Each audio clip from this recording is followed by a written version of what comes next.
সম্মানিত দর্শক, ব্রিগেডিয়ার সাখাওয়াত বর্তমান ইউনূস সরকারের একজন উপদেষ্টা। তিনি যখন এখানে অন্তর্ভুক্ত হলেন এবং স্বরাষ্ট্র মন্ত্রণালয়ের দায়িত্ব পেলেন, আমরা সবাই আশ্বস্ত হয়েছিলাম যে তিনি পারবেন। আমি ব্যক্তিগতভাবে। এর কারণ হলো তিনি যখন নির্বাচন কমিশনার ছিলেন, তো ওই সময়টিতে আমি তার কর্মতৎপরতা দেখেছি। অর্থাৎ 2008 সনের যে নির্বাচনটি হলো 29শে ডিসেম্বর নির্বাচন, তো সে নির্বাচনের আমি একজন প্রার্থী ছিলাম। ওই সময়টিতে নির্বাচনের ময়দানে নির্বাচন কমিশনের যে ভূমিকা, গুরুত্ব, এটা আমি দেখেছি।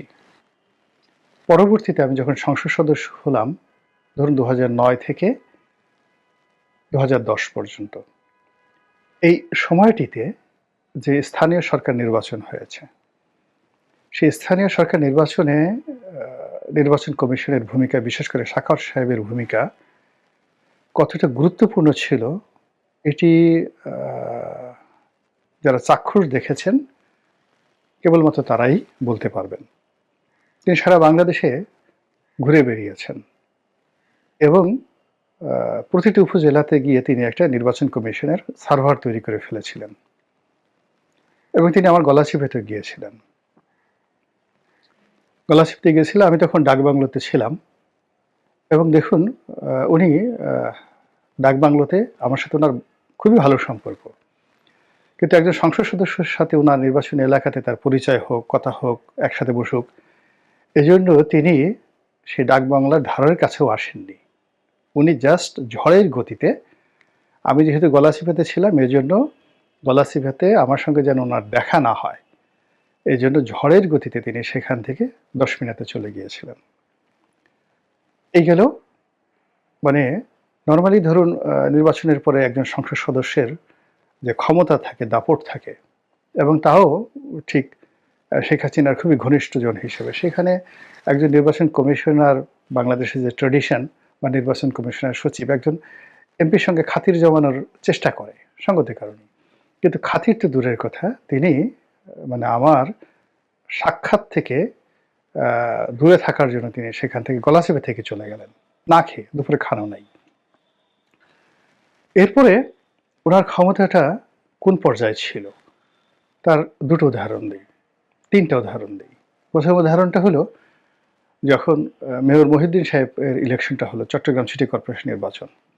ওই নির্বাচনে আওয়ামী লীগের পক্ষে আমি একজন সমন্বয়কারী ছিলাম এবং আওয়ামী লীগের পুরো টিম, সেখানে চট্টগ্রামে যারা মন্ত্রী ছিলেন তারা তো বটেই, এবং আরও অনেকেই আমরা সেখানে দায়িত্বে ছিলাম এবং মহিউদ্দিন সাহেবকে নির্বাচনে বিজয়ী করে আনার জন্য সর্বোচ্চ চেষ্টা করছি। আমরা ঘোড়ার ডিম সার্কিট হাউসের ধারে কাছে যেতে পারিনি। ওখানে একজন ম্যাজিস্ট্রেট দাঁড়ানো, খুব সুন্দর করে সালাম দিয়ে বলে যে, sir, you are not allowed. আমরা চট্টগ্রাম সার্কিট হাউসে ঢুকতেই পারিনি, নির্বাচনের কোনো বুথের কাছে যাওয়া তো দূরের কথা। একই অবস্থা গাজীপুর নির্বাচন যখন হলো, সিটি কর্পোরেশন নির্বাচন হলো, সেখানে আমরা শহরের উপরে একটা ডাক বাংলোতে ছিলাম, ওখানে আমি মুখ্য সমন্বয়ক ছিলাম। তো জাহাঙ্গীর কবির নানক, ওবায়দুল কাদেরের মতো লোক, ওনাদের মতো মানুষ গাজীপুর শহরে যেতে পারেননি, তারা উত্তরা পর্যন্ত যেতে পেরেছেন সর্বোচ্চ। তো গাজীপুর শহরে যারা দায়িত্ব পালন করেছেন তাদের মধ্যে, এমপিদের মধ্যে আমি এখানে সমন্বয়ক ছিলাম, প্রধান সমন্বয়ক ছিলাম। আর নেতাদের মধ্যে বাহাউদ্দিন নাসিম সাহেব ছিলেন। তো বাহাউদ্দিন নাসিম ওখানে ধান গবেষণা ইনস্টিটিউটে ওখানে গিয়ে 2-1 দফা মিটিং করার পরে তিনি আর সেখানে মিটিং করতে পারেননি। আর আমরা শহরে এলজিডির একটা ডাকবাংলো আছে, তো সেখানে কয়েকদিন থাকলাম, থাকার পরে আমাদেরকে একেবারে তাড়িয়ে রাজেন্দ্রপুরে সেই একটা ডাকবাংলোর মধ্যে আমাদেরকে দেওয়া হলো। সেখান থেকে শহরে এসে প্রচারণা করে আমরা ঘোড়ার ডিম কিছুই করতে পারিনি। ফ্রি অ্যান্ড ফেয়ার ইলেকশন হয়েছে। থার্ডলি হলো শামীম ওসমানের নির্বাচন, ওখানে আমার দায়িত্ব আমি পাই নাই, কিন্তু শামীম ওসমান সাহেবের যে নির্বাচনে সেলিনা হায়াৎ আইভীর এগেনস্টে রাষ্ট্রীয় সর্বশক্তি তারা নিয়োগ করেছে এখানে র্যাগিং করার জন্য, এবং এই র্যাগিংটা যেন হয়, শেখ হাসিনার জন্য উনি অস্ট্রেলিয়াতে চলে গিয়েছিলেন এবং সমস্ত দায়িত্ব র্যাবের উপর দিয়ে গিয়েছিলেন এবং জিয়াউল হাসানকে সমন্বয় করার জন্য সেখানে দায়িত্ব দেওয়া হয়েছিল। পুলিশ এবং র্যাব দাঁড়াতেই পারেনি নারায়ণগঞ্জের মতো জায়গাতে। জিয়াউল হাসান থেকে শুরু করে কেউ দাঁড়াতে পারেনি। পরে আমি একদিন ব্রিগেডিয়ার সাখাওয়াতকে জিজ্ঞাসা করলাম যে আপনাকে কেউ ফোন টোন করেনি? তো বললো যে আমাকে ফোন করবে সাহস কার? অর্থাৎ তিনি প্রধানমন্ত্রী শেখ হাসিনাকে সেই সময়টাতে চ্যালেঞ্জ জানিয়েছিলেন যে প্রধানমন্ত্রী শেখ হাসিনারও সাহস নাই ব্রিগেডিয়ার সাখাওয়াতকে ফোন করার মতো। এই 3টি ঘটনা, আমি যেটা বললাম 4টি ঘটনা আমার নিজের হাতে দেখা। ওনার সঙ্গে আমার অনেক সম্পর্ক হয়েছে, কথাবার্তা হয়েছে বিভিন্ন সময়টাতে। তো এই জন্য তাকে নিয়ে বিএনপির মধ্যে অনেক নেতিবাচক কথা রয়েছে। তার ব্যক্তিগত সততা নিয়ে কেউ কেউ বলছে তিনি রেশন চুরি করেছেন, ওটা করেছেন, এ সকল বহু বদনাম তার প্রতিপক্ষ যারা আছে তার বিরুদ্ধে গুজব ছড়িয়েছেন। কিন্তু তিনি যখন এই যে পার্বত্য চট্টগ্রামের দায়িত্বে ছিলেন, ওই সময়টিতে সেনাবাহিনীর একটা অগ্রগামী দল তারা কিন্তু সীমান্তে পাড়ি দিয়ে এই যে আরাকান, এখন যে আরাকান আর্মি যে মংডো শহর দখল করেছিল, সেই মংডোর কাছাকাছি কিন্তু এই ব্রিগেডিয়ার এই সাগর সাহেবের নেতৃত্বে সেনাবাহিনী কিন্তু সেখানে পৌঁছে গিয়েছিল। এবং তখন যদি সরকারের গ্রিন সিগন্যাল থাকতো তারা কিন্তু ইচ্ছা করলে ওই মংডু শহর সহ এই যে এখন আরাকান আর্মি যে এলাকাটা দখল করেছে, পুরো এলাকাটা বাংলাদেশ আর্মি দখল করতে পারত। বাংলাদেশ সেনাবাহিনীতে উনি একজন, আর একজন আছেন ফজলুর রহমান, যিনি ভারতীয় সেনাবাহিনীর সঙ্গে এবং বিএসএফ এর সঙ্গে সরাসরি যুদ্ধ করে অনলিস্ট 800 থেকে 900 ভারতীয় সেনাবাহিনীকে একেবারে পরপারে পাঠিয়ে দিয়েছিলেন। এবং কত যে ক্যাজুয়ালিটি হয়েছে, যার প্রেক্ষিতে এই বিডিআর মিউটিনি এবং বিডিআর যে ম্যাসাকার এটা হয়েছে বলে সবাই ধারণা করে। তো কাজেই সেই ব্রিগেডিয়ার সাখাওয়াত যখন স্বরাষ্ট্র মন্ত্রণালয়ের দায়িত্ব পেলেন, আমি ব্যক্তিগতভাবে আশাবাদী ছিলাম ইউনূস সরকারের সফলতা নিয়ে। আবার যখন আসিফ নজরুলের মতো মানুষ এখানে গেলেন, তখন আমি আশাবাদী হয়েছিলাম। কিন্তু পরবর্তীতে কি হলো জানি না, সবাই, সমস্ত যারা উপদেষ্টা আছেন, একমাত্র ফজল করিম ছাড়া, যোগাযোগ যিনি উপদেষ্টা আছেন তিনি ছাড়া কারোরই পারফরমেন্স কাঙ্ক্ষিত হয়নি। আর ব্রিগেডিয়ার সাখাওয়াত স্বরাষ্ট্র উপদেষ্টা হিসেবে প্রথম কয়েকদিন খুব চেষ্টা করলেন, তারপর তাকে সরিয়ে দেওয়া হলো। ফলে তিনি এখন গা বাঁচানোর জন্য, মান সম্মান বাঁচানোর জন্য তিনি শুধুমাত্র ছুটাছুটি করছেন। কাজের কাজ যে খুব বেশি হচ্ছে এটা বলা যাচ্ছে না। আর তার যে অধিক্ষেত্র, কর্মক্ষেত্র, বন্দর, তারপরে শেষে শিপিং সেক্টর, শিপিং মিনিস্ট্রি, এখানে আসলে ভালো কিছু করার সম্ভাবনা নির্ভর করে যদি পোর্ট কাস্টমস ভালো করতে পারে, আমদানি রপ্তানি ভালো হয়। যেখানে আমদানি নাই, রপ্তানি নাই, সেখানে তিনি কি করবেন? He has nothing to say. তার এখানে করার কিছুই নাই। তো ফলে কি হচ্ছে, তিনি যেহেতু তার দাপ্তরিক কাজ খুব কম, তিনি ঘোরাফেরা করছেন, প্রচুর জায়গায় যাচ্ছেন, বিভিন্ন স্থল বন্দরে ঘোরাফেরা করছেন, মিডিয়াতে সাক্ষাৎকার দিচ্ছেন। আবার উপদেষ্টাদের মধ্যে একমাত্র ব্যক্তি যিনি এসে বিভিন্ন টকশোতে এসে কথাবার্তা বলছেন। তো এমনি এক টকশোতে এসে তিনি সম্প্রতি একটি বিস্ফোরণমূলক কথা বলেছেন, যেই কথার কারণে এখন সবাই বলছে তার উপদেষ্টাগিরি থাকে কিনা। কথাটা কি সেটা আমি পরে বলছি, তার আগে আমি দোয়া করি যে তার উপদেষ্টাগিরি যেন চলে যায় এবং তিনি বাঁচবেন। তার উপদেষ্টাগিরি যদি চলে যায়, তিনি রক্ষা পাবেন, তার পিঠের চামড়া রক্ষা পাবে এবং তিনি দুটো কারণে অমর এবং অক্ষয় হয়ে থাকবেন। প্রথম কারণটা হলো, যে কারণে তার স্বরাষ্ট্র মন্ত্রণালয়ে চাকরি গেছে, অর্থাৎ তিনি স্বরাষ্ট্র উপদেষ্টা হিসেবে চাকরি হারিয়েছেন মূলত দুটো কারণে। প্রথম কারণ হলো তিনি প্রশ্ন তুলেছিলেন যে এই যে জুলাই আগস্ট বিপ্লব, এই সময়টাতে অনেক মানুষ মারা গিয়েছে স্নাইপার রাইফেলের গুলিতে। এখন এই রাইফেল আসলো কোত্থেকে? তিনি খুব আশ্চর্য হয়েছেন, যেটা তো মিলিটারির কাছে নাই, সেনাবাহিনীর কাছে এই অস্ত্র নাই। তারপর এটি বাংলাদেশের অন্য কোনো বাহিনীর হাতেও নাই এবং এই অস্ত্র আমাদের দেশে চোরাই পথে যে এসেছে এরকম কোনো নজির নেই। তাহলে এত স্নাইপার রাইফেল এবং এত ক্যাজুয়ালিটি কোত্থেকে এলো? এবং এই স্নাইপার রাইফেল দিয়ে যাদেরকে গুলি করা হয়েছে, মানে পুলিশকে গুলি করা হয়েছে, তো এই ক্যাজুয়ালিটি কোত্থেকে আসলো? এই যে প্রশ্নটা তিনি ছুঁড়ে দিয়েছেন, এটি মানে অনেকের মাথা খারাপ করে দিয়েছে। ইট মিনস এই রাইফেলের সাথে যারা সম্পৃক্ত কারা তারা? তারা কি কোনো জঙ্গি সংগঠন? তারা কি বিদেশি কোনো গোয়েন্দা সংস্থা যারা এখানে অ্যাক্টিভিটিস ছিল? এগুলো এক।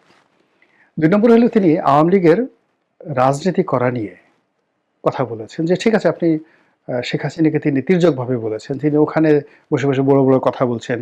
তারপর শেষে ওখানে বসে হুমকি দিচ্ছেন, ধামকি দিচ্ছেন। যদি সামর্থ্য থাকে তো বাংলাদেশে এসে রাজনীতি করেন।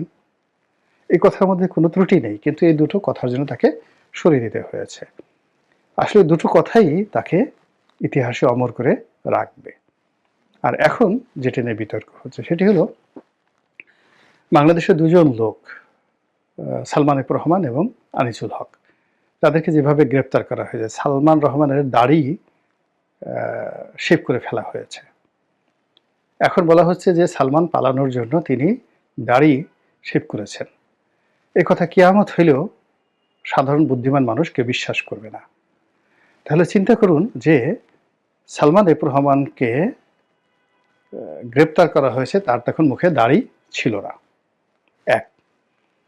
এবং তাকে যেভাবে লাইফ জ্যাকেট পরিয়ে এবং যেভাবে হাতে রশি বেঁধে, হ্যান্ডকাপ না পরিয়ে তাকে যেভাবে পাগল বেঁধে রাখে ওইভাবে রশি বেঁধে তাকে যেভাবে বসিয়ে রাখা হয়েছে, এবং তার পাশে একইভাবে যেভাবে আনিসুল হককে, আইনমন্ত্রী আনিসুল হককে যেভাবে বসিয়ে রাখা হয়েছে এবং যে গল্প তৈরি করা হয়েছে, এটিকে তিনি বলেছেন যে এটা একটা সাজানো নাটক। এবং পুলিশ এই ধরনের সাজানো নাটক কেন করে, কি কারণে করে, সেই ব্যাপারে তিনি একটা একেবারে সহজ সরল স্বীকারোক্তি দিয়েছেন। তো এই বক্তব্যটি নিয়ে তোলপাড় চলছে, ভীষণ রকম তোলপাড় চলছে। এবং এর ফলে কি হলো, যাদেরকে গ্রেপ্তার করা হচ্ছে বা হয়েছে আওয়ামী লীগের বড় বড় নেতাকে, এই গ্রেপ্তারের মূলে যে অভিযোগগুলো রয়েছে, গ্রেপ্তারের স্থান এবং গ্রেপ্তারের সময় যে কাণ্ডগুলো ঘটানো হয়েছে, যেমন জাস্টিস মানিককে কলাপাতার উপর শুইয়ে রাখা হয়েছে, তারপরে তার অন্ডকোষ ফাটিয়ে দেওয়া হয়েছে এবং তাকে সীমান্তে যেভাবে গ্রেপ্তার করা হয়েছে, এগুলো সামনে চলে আসছে। তারপরে ডাক্তার দীপুমণিকে যেভাবে জ্যাকেট পরানো হয়েছে, যেভাবে ডিম মারা হয়েছে, যেভাবে কিল ঘুষি চর থাপ্পড় দেওয়া হয়েছে কোর্টে, এরপরে যেভাবে এখন কারাগারগুলোতে, বিভিন্ন কারাগারে আওয়ামী লীগ নেতাদের হার্ট অ্যাটাক হচ্ছে, অনেকে মারা যাচ্ছেন, তারপর আরো অনেক কিছু ঘটছে, অনেক কিছু ঘটছে। তো এগুলোকে যদি নাটক হিসেবে আখ্যা করা হয় এবং এটি যদি একজন উপদেষ্টার মুখ থেকে বের হয়ে যায়, এটা কোনো সাধারণ ঘটনা নয়, এটি দলিল, এই সময়ের একটা দলিল। এবং এই সকল কথা বলার পরে যদি উনি টিকে যান, আমি মনে করবো এটা সরকারের যাকে বলা হয় ইতিবাচক একটা দিক। সরকার আত্মসমালোচনা করতে প্রস্তুত এবং এই ধরনের কথা হজম করতে প্রস্তুত, এবং যেহেতু তারা এই কথাগুলো হজম করতে প্রস্তুত, কাজেই এই ধরনের ঘটনা যারা ঘটিয়েছে তাদেরকে যদি বিচারের আওতায় আনা হয় যে কেন এই ধরনের ঘটনা ঘটানো হলো, মূল ব্যাপার হলো কি, সম্মান মর্যাদা আল্লাহর দেয়া।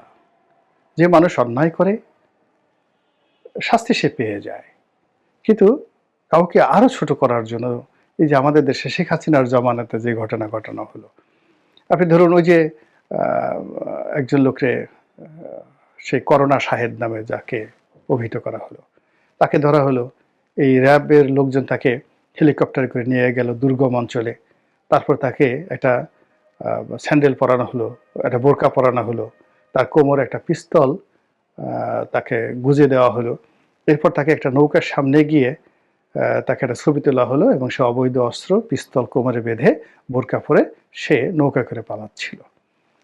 মানে এই সকল ঘটনা যারা ঘটিয়েছে, যদি এই সকল লোকদের সবাইকে শাস্তির আওতায় আনা যেত এবং দৃষ্টান্তমূলক শাস্তির আওতায় আনা যেত প্রত্যেকটা লোককে, তাহলে বাংলাদেশে দ্বিতীয়বার এই ঘটনা ঘটতো না।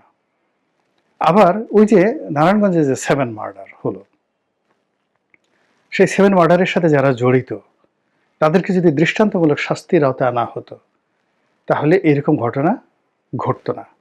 এখনো পর্যন্ত আমরা ইলিয়াস আলীর যে হত্যাকাণ্ড বা গুম, এই বিষয় নিয়ে আমরা দায়ী ব্যক্তিদেরকে বিচারের আওতায় আনতে পারছি না।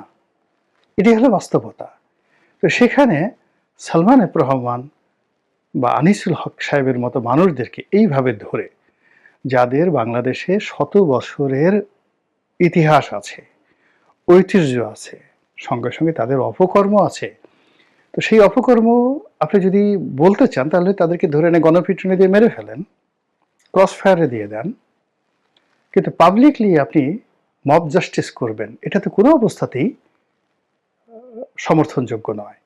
এই কথাটি উনি বলেছেন। আর এই কথা বলার জন্য যদি ওনার উপদেশটা গিরে চলে যায়, আমি খুশি হব এবং তাকে স্বাগত জানাবো যে এই উপদেষ্টা মণ্ডলীতে আপনার থাকার দরকার নেই। আল্লাহ আমাদের সবাইকে হেদায়েত দান করুন এবং হেফাজত করুন।